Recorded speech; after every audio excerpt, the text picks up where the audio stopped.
أعوذ بالله من الشيطان الرجيم. بسم الله الرحمن الرحيم. الحمد لله رب العالمين، والصلاة والسلام على أشرف المرسلين وخاتم النبيين ورحمة الله للعالمين. أما بعد, chers téléspectateurs, salam alaikum wa rahmatullahi ta'ala wa barakatuh. On se retrouve comme chaque samedi avec la présence du professeur Mohamed Iwaz. Marhaban, ahlan wa sahlan, salam alaikum. Professeur, nous avons déjà parlé de la civilisation et les fondements spirituels de la civilisation humaine. Et je voudrais aujourd'hui commencer par la primauté de l'esprit par rapport à la civilisation musulmane que d'autres civilisations. Bismillah ar-Rahman ar-Rahim. Alhamdulillah, wassalatu wassalamu ala sayyidina rasulillahi wa ala alihi wa sahbihi. La primauté et la précédence de l'esprit, c'est que tout est le reflet de l'esprit et non pas le contraire. Et donc, cette dimension spirituelle est quelque chose de fondamental et de nécessaire et indispensable à la fondation d'une civilisation et à l'édification pour bâtir une civilisation, il faut un certain nombre de conditions, d'où en premier la dimension spirituelle. C'est ce qui explique à travers toutes les civilisations de l'humanité la présence de cette trace. Cette trace est manifestée par plusieurs moyens, soit verbalement, soit à travers ce qu'on peut rencontrer dans les gravures dans certaines sociétés primitives, où il y a une trace qui constitue l'expression de cette appartenance à une doctrine, à une croyance, à une foi religieuse. Et si on essaye d'approfondir un petit peu nos recherches, on se rend compte que tout s'articule dans la société, aussi primitive qu'elle soit, hein, bien que bien sûr nous adhérons au fait qu'il y a une certaine évolution à travers le temps des sociétés humaines, mais en tout cas l'axe fondamental ou la valeur fondamentale en tant qu'axe autour duquel s'articule la vie de toute une société, de toute une nation, de tout un peuple, elle ne change pas. Et on voit que toujours il y a un renvoi, il y a une référence d'une manière ou d'une autre à une trace religieuse ou spirituelle. C'est pour cette raison que on dit souvent qu'il y a eu des civilisations sans palais, mais jamais une civilisation sans temple. Bon, entre parenthèses, le temple, c'est le lieu de culte, le lieu où on exprime cette appartenance à une foi. Et ceci, ce besoin voilà, ce besoin qui fait que l'homme, étant créé selon une nature originelle, connaissant par excellence son créateur, puisque il y a, parlant du Coran, parlant de l'islam, il y a un tas de versets qui renvoient à ces vérités fondamentales, notamment la référence à un pacte primordial avant déjà que l'homme soit venu à l'existence.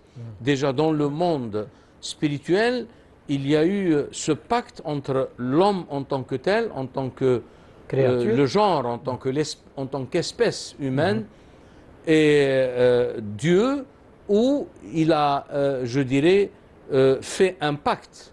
وَإِذْ أَخَذَ رَبُّكَ مِنْ بَنِي آدَمَ مِنْ ظُهُورِهِمْ ذُرِّيَّتَهُمْ وَأَشْهَدَهُمْ عَلَى أَنفُسِهِمْ أَلَسْتُ بِرَبِّكُمْ قَالُوا بَلَى. Voilà. Et lorsque ton Seigneur prit des reins du fils d'Adam une descendance et leur fit témoigner, ne suis-je pas votre Seigneur?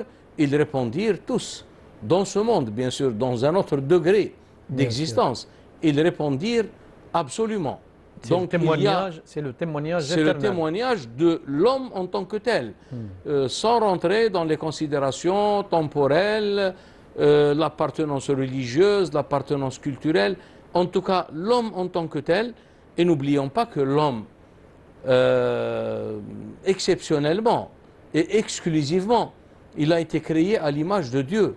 خلق الله آدم على صورته. Donc son cœur, bien sûr loin de toute interprétation anthropomorphiste, donc بعيدا عن كل ليس كمثله شيء. يعني تشبيه وتجسيم. يعني قلب الإنسان هو مرآة تجلي هذه الأسماء والصفات الإلهية. طبعا دائما مع وجود الفرق بين الحق وبين الخلق. هذا من جهة. من جهة ثانية, d'un autre point de vue, il y a le fait que la théophanie et la manifestation d'Allah tabaraka wa ta'ala ne s'interrompent pas. Donc ce qui fait à travers toute l'histoire de l'humanité, les communautés, les groupes, les peuples, les tribus, les nations, les civilisations, à toutes ces, je dirais, ces catégories, il y a toujours une manifestation de la vérité à leur adresse.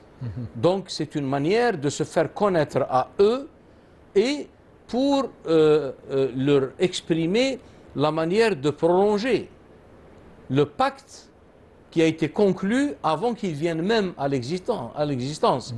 Et c'est pour cette raison que le Coran rappelle à plusieurs endroits qu'Allah tabaraka wa ta'ala rappelle aux hommes et les met en garde en quelque sorte de ne pas rompre ce pacte. لا ينقضون الميثاق ولا تنقضوا الميثاق. Donc ce mithaq, il est toujours de règle et il ne s'interrompra jamais. Ce qui explique la nécessité et la présence, je dirais, pratiquement présente dans toutes les civilisations de cette trace spirituelle et religieuse. Professeur, la naissance de la civilisation a commencé bien sûr avec la divinité. C'est-à-dire, Allah tabaraka wa ta'ala, quand il a créé Adam, quand l'histoire de l'humanité a commencé, elle a commencé avec la divinité. بدأت بالوحي بتوجيه من الله عز وجل وعلم آدم الأسماء كلها. Donc, cette civilisation, elle est liée étroitement à la divinité, à le wahy يعني. La question qui se pose, est-ce que cette civilisation que nous découvrons pratiquement à travers les régions de la Terre, il y a une civilisation qui a précédé Adam, bien je dirais une histoire qui a précédé Adam. Est-ce que cette histoire est la même ou bien vous voyez autre chose? De toute façon, déjà la notion de Adam veut dire quoi? C'est le genre qui est le genre adamique, al-jins al-adami. Mais ceci ne veut pas dire que Adam, c'est-à-dire ici, on est obligé de sortir ou de s'éloigner un petit peu d'une notion linéaire du temps. Il y a une manifestation, cette manifestation s'est faite à l'adresse d'une personne ou d'un élément ou d'un individu de ce genre humain, l'adamiyya, et voilà, donc c'est une manifestation et qui continue à durer dans le temps. Maintenant, d'un autre point de vue, dans une autre conception, il y a ce qu'on appelle la notion cyclique du temps. C'est-à-dire, dans l'humanité, il y a des cycles différents qui se sont succédés et tous ces cycles, en vérité, sont des cycles dont la finalité et l'arrivée à la fin et la clôture de ce cycle de l'humanité à travers la dernière forme religieuse qui est la clôture du cycle de la prophétie mohammedienne pour l'humanité qui a commencé bien sûr avec l'avènement et la venue et l'apparition historique du prophète sallallahu alayhi wa sallam. Mais au-delà de l'histoire, ou je dirais dans une interprétation métahistorique, toutes les civilisations qui ont précédé étaient des cycles mohammediens. Parce que la finalité, c'était d'arriver à cette clôture et arriver à la manifestation du sceau de la prophétie qui est le Nabi sallallahu alayhi wa sallam. Donc, dans cette notion, ou dans cette conception, dans cette façon de voir les choses, il n'y a pas un seul Adam. Il y a des Adams qui ont également vécu avant le nôtre. Mais tout Adam annonce le début d'un cycle d'une humanité donnée et il y a une évolution jusqu'à ce qu'on arrive à un terme décrété dans la science divine pour passer à autre chose, pour passer à un autre cycle. Et donc, l'avènement de l'islam, la venue du prophète sallallahu alayhi wa sallam en Arabie annonce, je dirais, un nouveau cycle, mais qui est pratiquement le perfectionnement, le parachèvement et la clôture de la prophétie qui a commencé par rapport à notre humanité présente. Elle a commencé par un individu qui s'appelle Adam, mais cet Adam, il n'est pas le seul dans l'histoire de l'humanité. Il y a donc, d'ailleurs même par rapport aux prophètes, le Coran dit « وَرُسُلًا قَصَصْنَاهُمْ عَلَيْكَ وَرُسُلًا لَمْ نَقْصُصْهُمْ عَلَيْكَ » Donc il y a des prophètes dont le Coran ne nous donne aucune information, mais qui ont existé. Il y a seulement, bien sûr, des phases de l'humanité plus importantes que d'autres par rapport à la marche de l'humanité. Mais je dirais que tout cycle, il est forcément un cycle mohammedien. Et c'est pour cette raison que même le prophète sallallahu alayhi wa sallam, lorsqu'il a accompli le pèlerinage de l'adieu, s'adressant à cette humanité présente, dont lui a annoncé le début, je dirais, de son cycle et en même temps qui a coïncidé avec la clôture du cycle de la prophétie. Et là, on constate que le Nabi s'adressant aux gens qui étaient présents dans ce pèlerinage, Inna zamana qad istadara. Nous avons eu l'occasion de développer cette question, mais moi ce qui m'intéresse dans ce prêche prophétique, c'est qu'il parle de la notion du temps cyclique. Inna zamana qad istadara kahayatihi yawma khalaqa Allahu as-samawati wal ard. Donc voilà ce qu'on peut dire, mais croire qu'il y a un seul Adam et les choses ont évolué.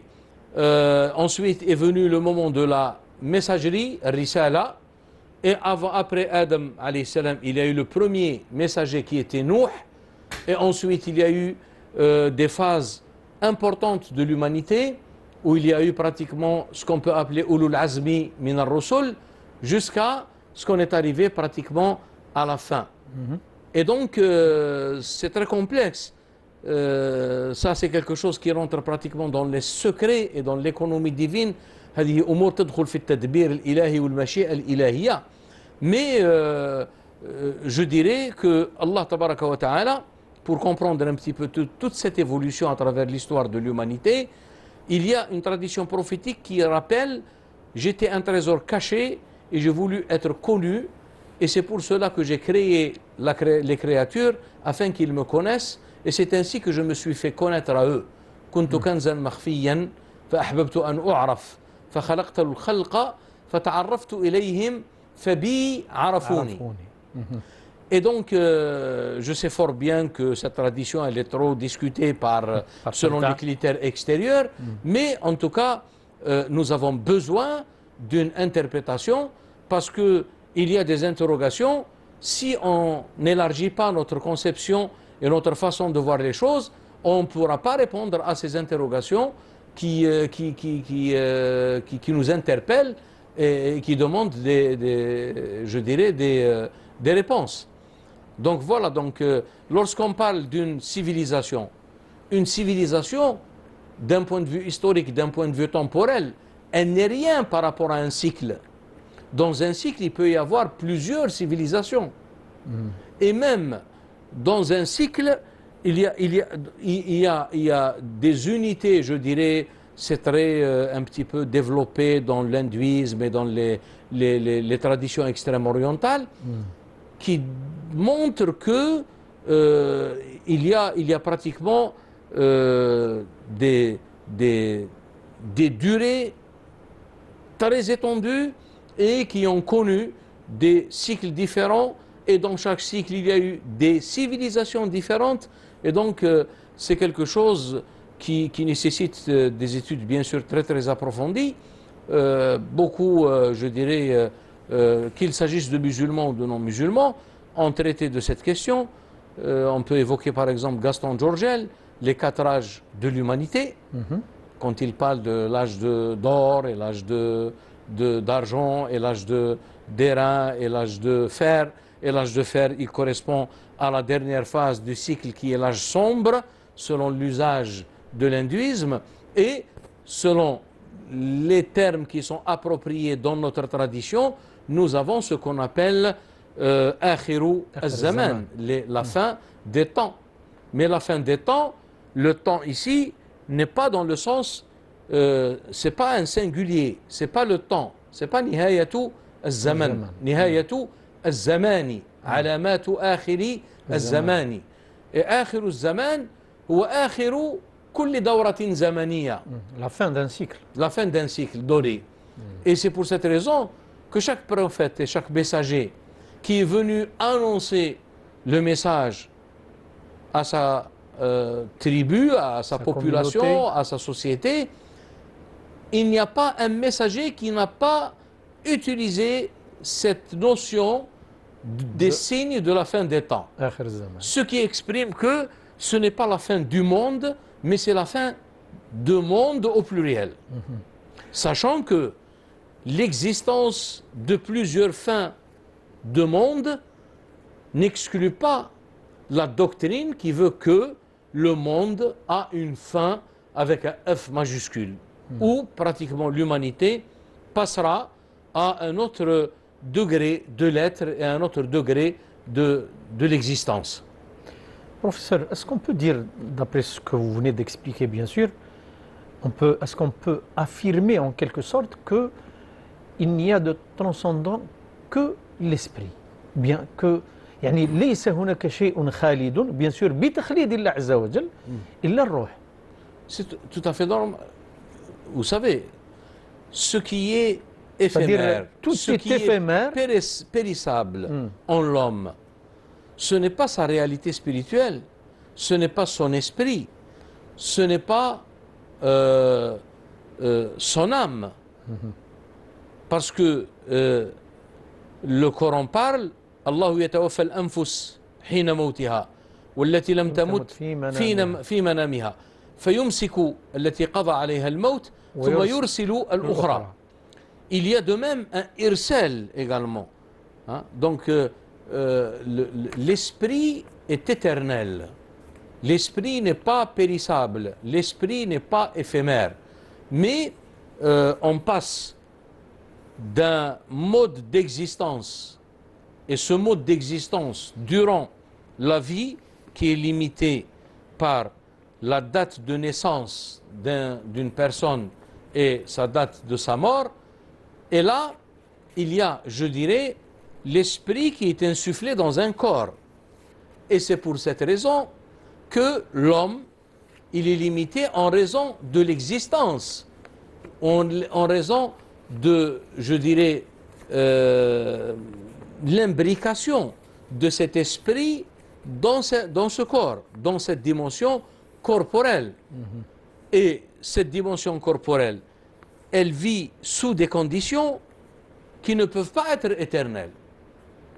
Parce que le corps, il a, je dirais, une évolution, il a un développement, et à un moment donné, le corps, il ne peut plus assurer une certaine durabilité, et il y a le terme de la vie, parce que le corps est arrivé à épuiser pratiquement toutes les possibilités, et à ce moment-là, il y a le corps qui disparaît, mais l'esprit ne disparaît pas.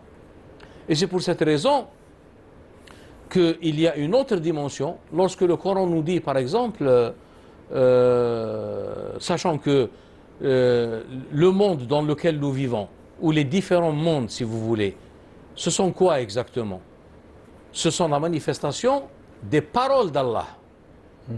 Al-Akwanu هي عبارة عن تجليات للكلمات الإلهية et non pas le kalam al-ilahi. Attention, je parle bien, je pèse bien mes mots.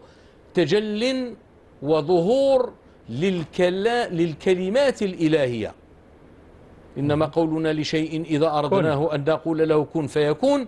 Si vous voulez, le monde, les mondes ne sont rien que la manifestation de ce kun. Alors, ce kun, il est justement la manifestation des paroles d'Allah, kalimatullah. Et kalimatullah, je dirais que ce terme est évoqué au pluriel et est évoqué dans une tradition au singulier. أعوذ بكلمات الله التامات التي لا يجاوزهن بر ولا فاجر. وفي رواية بالإفراد au singulier أعوذ بكلمة الله التامة. Alors cette kalima, ce n'est rien d'autre que l'ordre divin aux choses d'être et de leur ordonner d'exister et elles soient. إنما قولنا لشيء إذا أردناه أن نقول له كن فيكون. هذا الكون الذي يسمى ب le kun, le soi existentiateur, il n'a pas de limite avec la limite de la vie de l'homme en tant que créature humaine formée harmonieusement d'un corps et d'un esprit. Mais lorsqu'il y a les capacités du corps qui arrivent à épuisement, à ce moment-là, je dirais, le corps disparaît, mais l'esprit continue son envol et continue son évolution. Et même son évolution dans le monde intermédiaire, al-alam al-barzakhi, il y a toujours ces kalimatullah. Ce qui explique le verset qui est à la fin de Surat al-Kahf et un autre verset qui existe dans une autre sourate. قل لو أن ما في الأرض من شجرة أقلام والبحر يمده من بعده سبعة أبحر ما نفدت كلمات الله. C'est pas kalamullah, kalimatullah. Dit, si ce qui existe sur terre en matière d'arbres étaient des kalams et ces kalams sont alimentés par de l'encre, cette encre qui est alimentée par 7 fois plus, sab'atu abhurin. Les paroles d'Allah tabaraka wa ta'ala ne s'épuiseraient jamais. Ma nafidat kalimatullah. Cette question des paroles d'Allah qui ne s'épuisent jamais, abadan, c'est ce qui a été évoqué par le même verbe qui a eu lieu, qui a été évoqué dans ce verset. ولو أن ما في الأرض من شجرة أقلام والبحر يمده من بعده سبعة أبحر ما نفدت كلمات الله. Nous trouvons la même في سورة الكهف. La même لو نزلنا هذا قل لو كان البحر dit si la mer était considérée comme de l'encre pour écrire les paroles d'Allah, j'insiste toujours, les paroles, al-kalimat, et non pas al-kalam. لأن الكلام اسم جنس, c'est un nom de genre. En lui ajoutant la marque du féminin, on obtient un mot, al-kalima.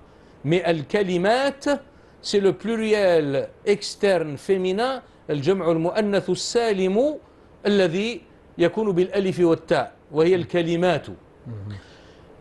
قل لو كان البحر تعبيرا عن الكثرة. تعبيرا عن الكثرة.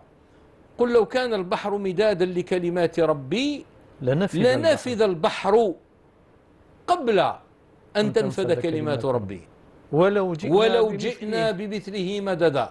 Même si on reste en train d'alimenter cette mer avec encore des océans et on l'alimente d'une façon régulière, les paroles d'Allah tabaraka wa ta'ala ne s'épuiseront jamais.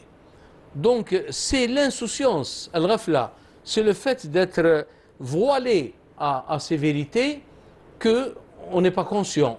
On a l'impression que la création a eu lieu, et Allah tabaraka wa ta'ala donc il s'est absenté, et la création elle est maintenue d'elle-même, et à un moment donné, Allah tabaraka wa ta'ala va venir pour intervenir et pour guider ce monde, et pour décider de son sort. Et ça, pratiquement, c'est une mauvaise opinion au sujet d'Allah tabaraka wa ta'ala, et qui est celle des polythéistes et celle des hypocrites. المنافقون والمشركون هم الذين لهم هذه الظنون السيئة وهذه التفسيرات التي لا ترتقي إلى التفسيرات المعرفية التوحيدية.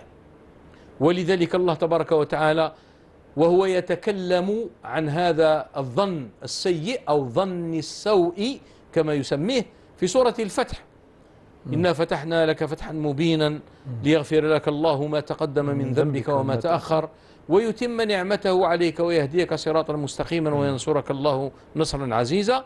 المهم محل الشاهد يعني ليعذب المنافقين والمنافقات والمشركين والمشركات.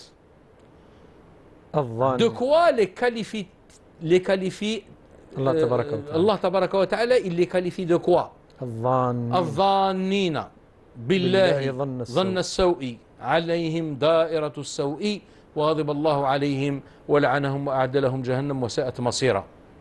Par contre, lorsqu'il parle d'al-mu'minin, parce que al-mu'minoun, ils ont une vision en fonction de ce que Allah leur a révélé, donc c'est une vision qui est au-dessus et qui touche justement la véritable explication et interprétation qui se rapporte bien sûr au tawhid, qui se rapporte aux attributs de perfection, أوصاف الكمال وأوصاف الكمال الإلهي لا نهاية لها. لا نهاية لها. Et donc c'est pour cette raison que la manifestation divine ne s'interrompt jamais. Non seulement elle ne s'interrompt jamais, sinon le monde n'existerait plus, et deuxièmement, elle ne se répète pas de la même manière. عدم تكرار التجليات الإلهية, l'irrépétabilité des manifestations et des théophanies divines. ولذلك علماؤنا, les savants, les théologiens, lorsque ils ont parlé de ces détails et de ces subtilités, prenons par exemple l'école ash'arite, pour ne citer que l'école ash'arite, mais on peut évoquer l'école mu'tazilite, on peut évoquer l'école maturidite. Lorsqu'ils parlent de certains détails, lorsque par exemple on trouve l'une des figures de l'école ash'arite, par exemple comme l'imam Abu Bakr al-Baqlani ou même Abu al-Hasan al-Ash'ari, rahimahumullah, lorsqu'il dit « Al-aradu la yadumu zabanayni », ça veut dire que, sachant que tout accident doit nécessairement être inhérent à une substance, la qiyama li al-aradi illa bi jawharin wal-aradu la yadumu zamanayni, معناها أن التجلي الأول يستحيل أن يكون مشابها للتجلي الذي يليه. ومن هنا فإن هذا الأمر أمر يرجع إلى ما يمكن أن نسميه ce qu'on peut appeler le caractère absolu de la manifestation d'Allah tabaraka wa ta'ala. Alors maintenant, nous avons peut-être évoqué quelques détails qui nous éloignent un petit peu de notre sujet, la civilisation et la nécessité de cette dimension spirituelle pour toute civilisation humaine. Vous savez, aujourd'hui, nous sommes en train de vivre des événements, des grands bouleversements. Il y a des enjeux mondiaux qui sont en train pratiquement de changer la carte de l'univers et non pas seulement les sociétés humaines. C'est-à-dire نحن بصدد تغيير كوني. هذا التغيير الكوني في الحقيقة il est justement la preuve de la nécessité d'une dimension spirituelle pour l'équilibre et le bonheur des sociétés humaines dans toute civilisation donnée, comme ça a été le cas dans toutes les civilisations qui ont précédé la nôtre. Et c'est pour cette raison que aujourd'hui, tout le monde, les gens qui sont doués de sagesse, je ne parle pas que de musulmans, hein, parce que cela n'est pas pratiquement quelque chose qui est réservé aux musulmans. Hein, la faculté de penser, de réfléchir et d'avoir des gens qui ont pratiquement oui, des cœurs éveillés et qui ont pratiquement, je dirais, un certain degré de sagesse, tout le monde dit que nous allons droit vers le mur. Et donc cette civilisation, en raison de l'absence justement de cette dimension spirituelle, elle est pratiquement en train de manifester, je dirais, ses limites et également les dégâts qu'elle est en train de causer. Je viens de pratiquement rencontrer dans mes recherches juste un livre en anglais qui est récemment publié et qui est d'un auteur Peter Newman dont le titre The New World Order, النظام العالمي الجديد, How West Destroyed Itself, يعني كيف الغرب دمر نفسه. Aujourd'hui, ce n'est plus une question de région. Je vais gagner, ou vous allez perdre, et vous allez à un moment gagner, je vais perdre. Aujourd'hui, c'est une question cruciale qui se pose pour toute l'humanité. C'est un avenir commun. C'est un avenir, et aujourd'hui, même on est en train de voir par exemple des voix qui s'élèvent à gauche, à droite, parler du vivre ensemble, parler comment arriver à établir des liens humains avec l'autre. Quel est le critère sur lequel on se base? ما هي المعايير التي نعتمد عليها لإرساء قواعد للتواصل والتعايش بين بني البشر? Est-ce que c'est des critères religieux? Est-ce que c'est des critères philosophiques? Est-ce que c'est des critères fondés sur, je dirais, la langue, sur la couleur de la peau? Donc tout cela a montré sa limite. Et donc nous ne pouvons espérer arriver à une civilisation qui réintégrera cette dimension spirituelle.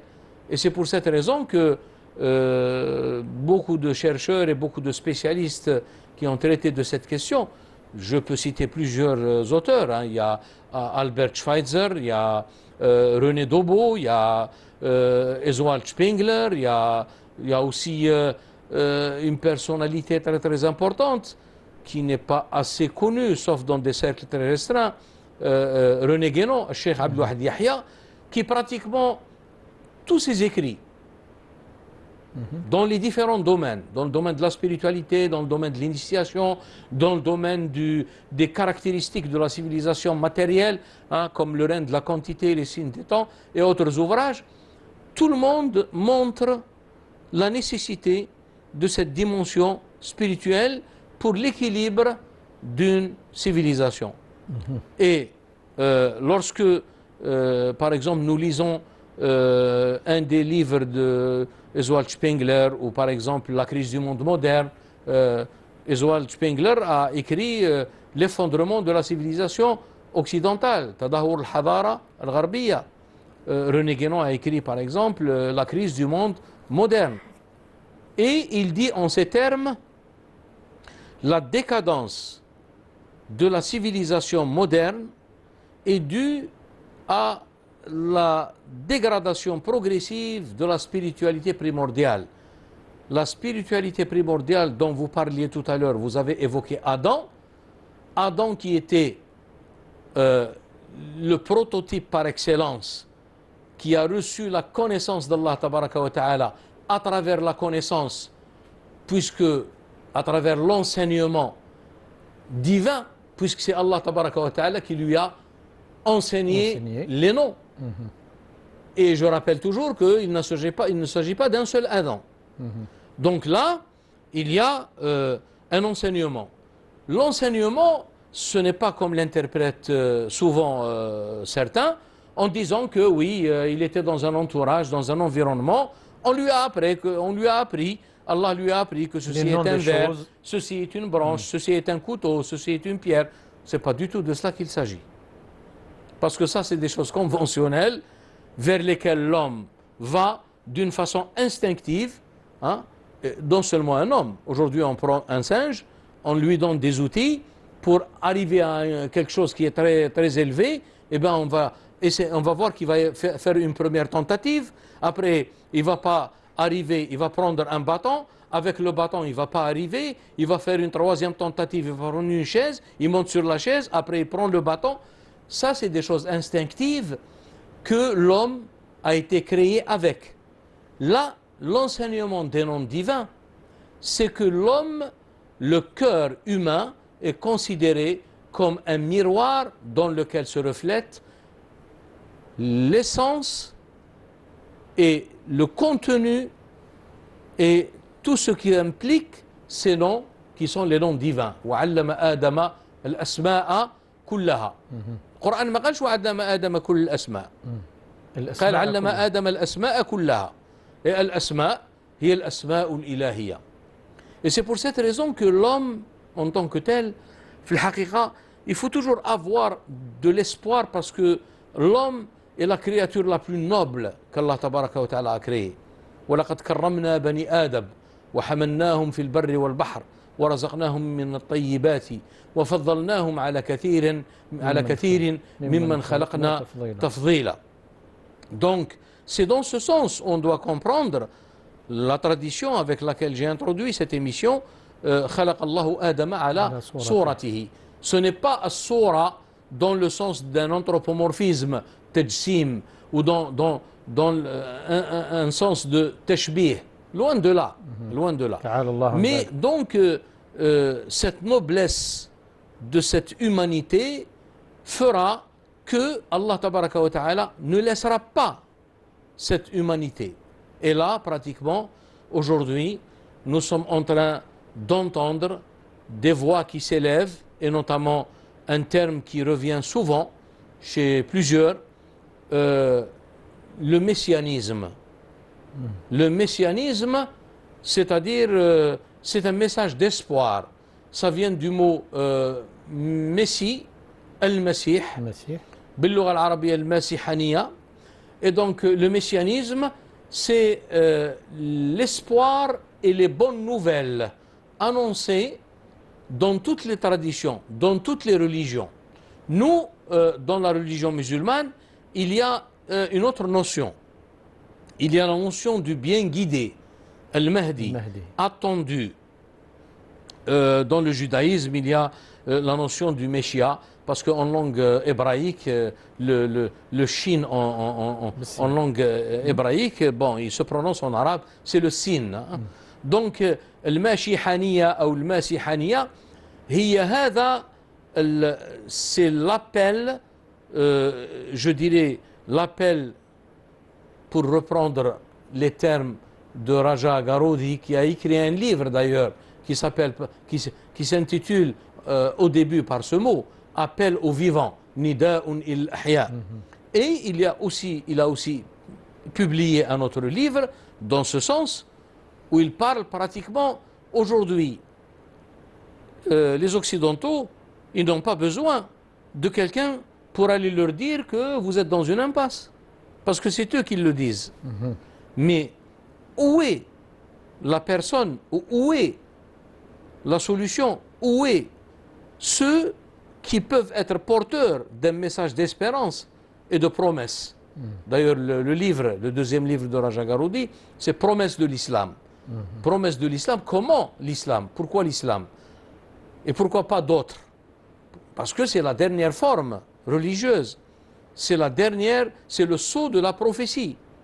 Et là, il y a, après ce sceau de la prophétie, il y a un prolongement de cette dimension spirituelle nécessaire à une civilisation nouvelle. Et cette, je dirais, dimension spirituelle, ça ne sera pas la risala, ça ne sera pas la nubuwa, mais ça sera la wilaya. Pourquoi? C'est pas parce que on va pas faire valoir al-risala, on va pas faire valoir al-sharia qui relève de la risala, parce que cela ne change pas et ne bouge pas. Ce qui va bouger, ce qui demande à être changé, c'est un souffle intérieur.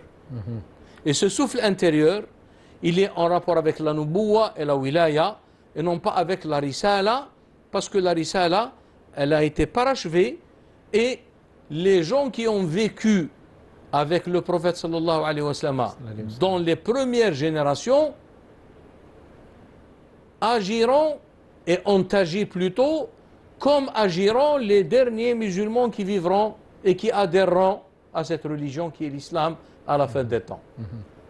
Donc cette adhésion, ce n'est pas par le changement d'une loi ou de ramener une loi nouvelle. Justement, professeur, Allah tabaraka wa ta'ala n'a cessé d'alimenter et de stimuler le progrès de l'humanité à travers toutes les civilisations, bien sûr, par l'arrivée des prophètes et l'avènement comment dirais-je, du modèle par excellence. Parfait, par excellence, qui est le prophète sallallahu alayhi wa sallam. Mais le problème, c'est que après, il y a cette divergence, cette pluralité qui est parfois contradictoire. Et on a cet espoir dont vous venez d'évoquer, le fait de connaître, soit par le hadith de Nabi sallallahu alayhi wa sallam, يبعث الله على رأس هذه الأمة على رأس كل 100 عام من يجدد لها دينها. Et puis يجدد لها دينها. Et puis on a ce modèle, oui, qu'on attend bien sûr parce oui, que c'est une c'est une bonne nouvelle. هذه نبوءة من عند النبي صلى الله عليه وسلم. Exactement. Mais sa fonction يجدد, le mot jaddada, vous savez, Oustad Mek Ben Nabi rahimahullah, il fait une précision très très importante. Il dit que le tajdid, nujaddidu bid-dini wa la nujaddidu ad-dina. Bien sûr. Et donc ce tajdid, il a quelle fonction?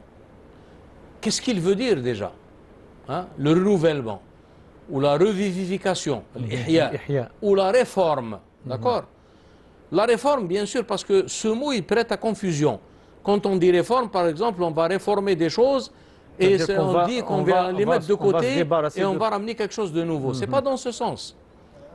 At-tajdidu, si on veut vraiment avoir le sens véritable de ce terme, il faut revenir aux textes fondamentaux. Le Nabi sallallahu alayhi wa sallam a utilisé ce mot en disant jaddidu imanakum bila ilaha illallah. Donc ça veut dire que c'est une question purement spirituelle.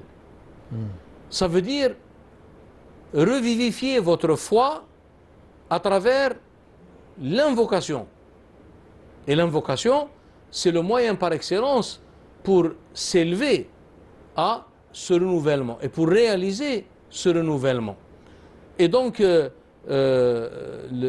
cette notion de cette personne qui viendra à la fin des temps, et je dirais à la fin du cycle, parce que c'est comme ça qu'on a interprété la notion de fin des temps, elle sera porteuse, hein, elle sera porteuse de ce message, et elle aura la capacité, hein, pour ne pas utiliser un mot, parce que les gens, quand on leur dit ce mot, parce que tellement ils se considèrent que c'est eux les acteurs véritables dans ce monde, quand on leur parle de ça, ils vont nous dire, oui, mais vous toujours, vous nous parlez du bâton magique.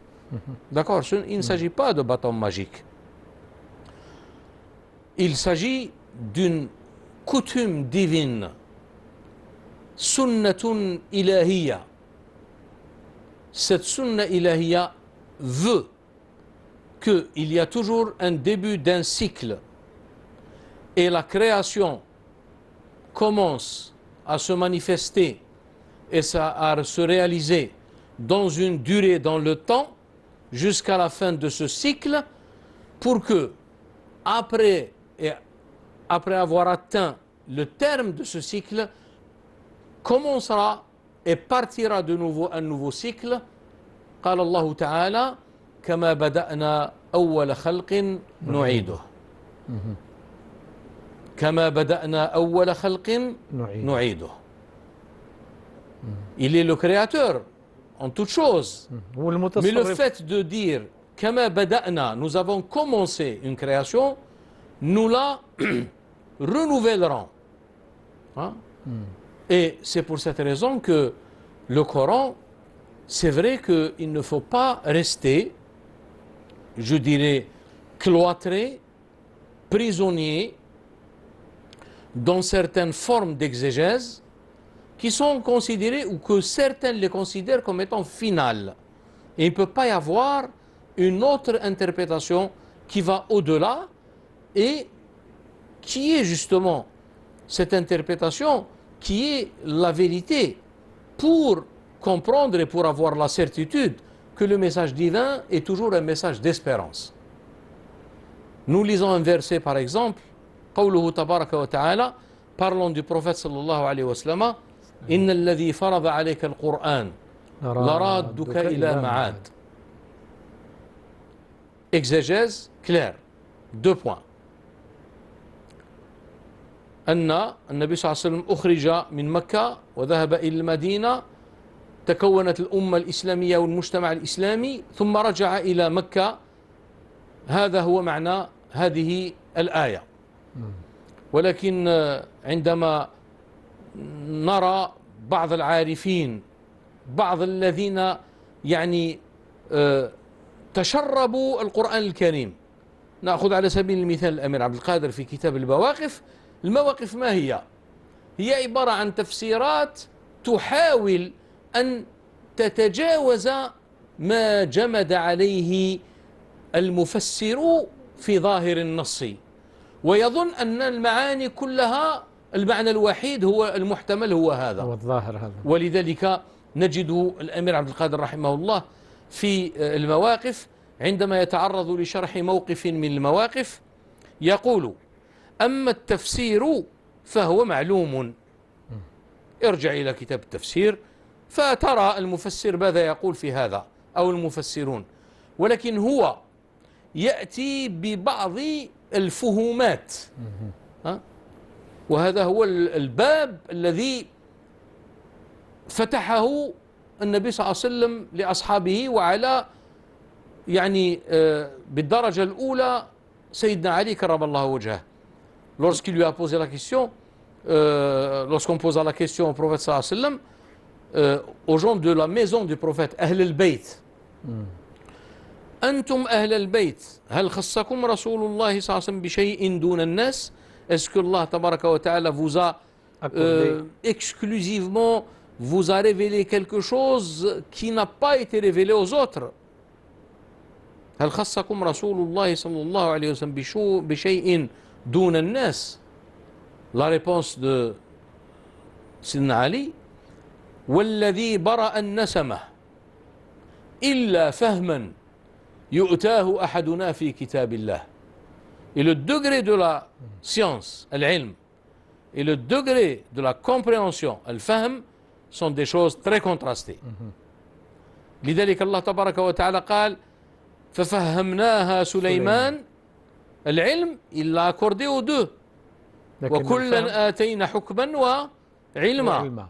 Un jugement et une science. La bonne compréhension. Mais la compréhension qui va au-delà de l'apparence des choses, il l'a accordé à Sulayman alayhi salam. والنبي صلى الله عليه وسلم يقول أنا مدينة العلم وعلي بابها.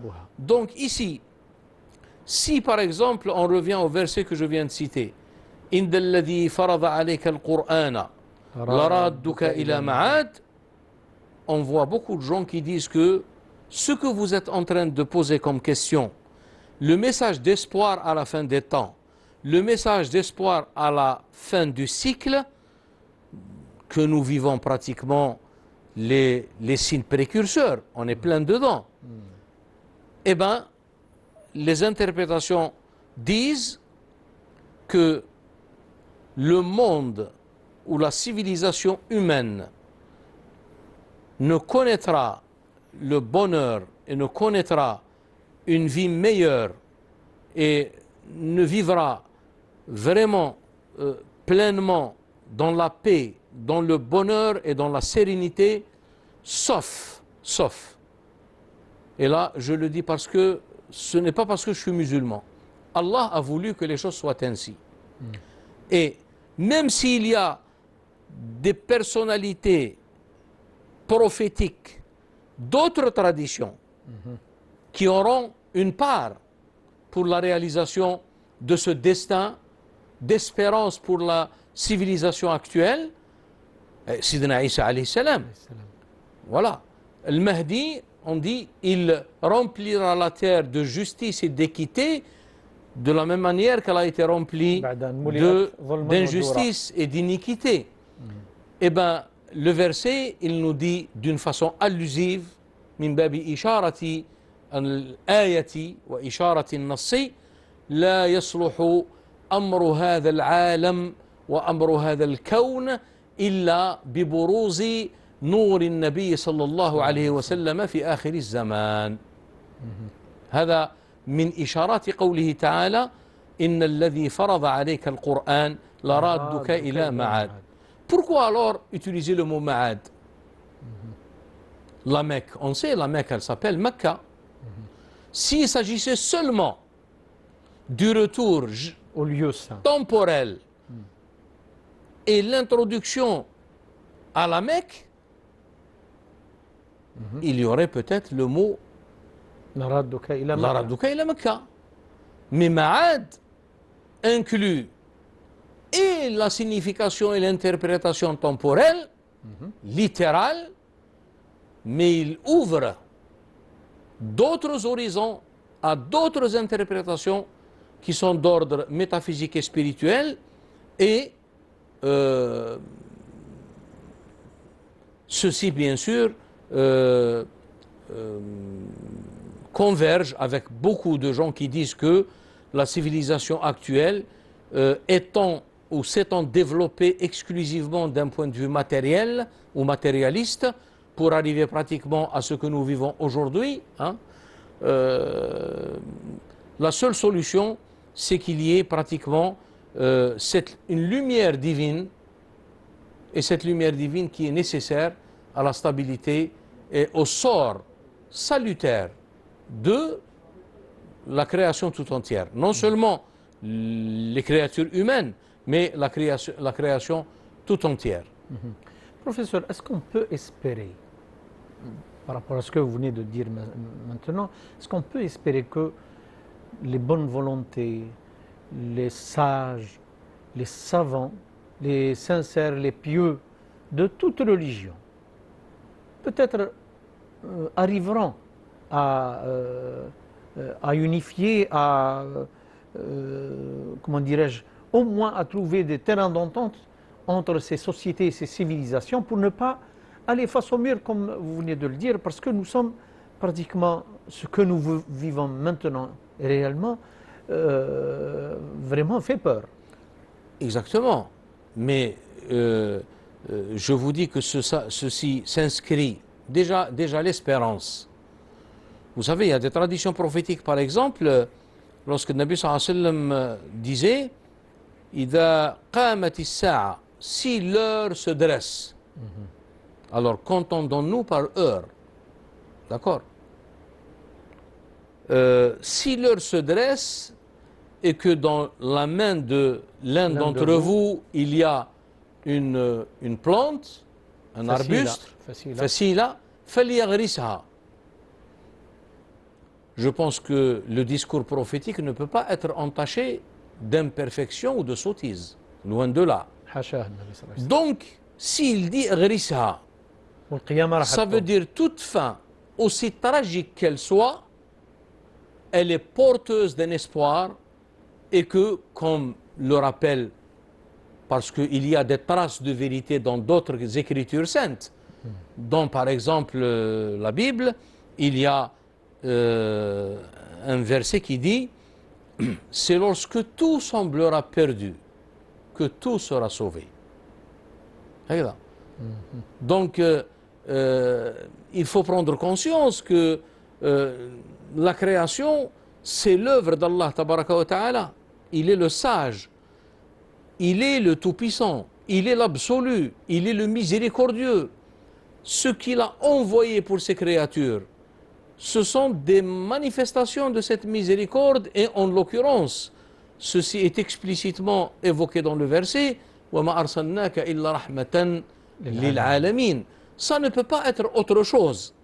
Mais lorsque les gens ne se limitent qu'à l'aspect extérieur des choses, et surtout aux gens qui, dans ce genre d'interprétation ou ce genre de vision, leur font défaut, eh bien, ils ne voient que l'aspect apparent des choses.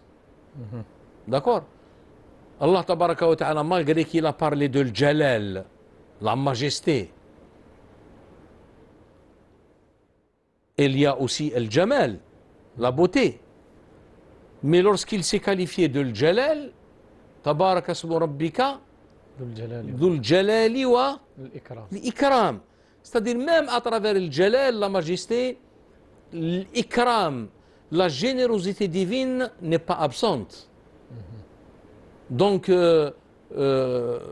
voilà, aujourd'hui par exemple, nous voyons beaucoup de gens qui sont pratiquement même des chefs spirituels de plusieurs communautés.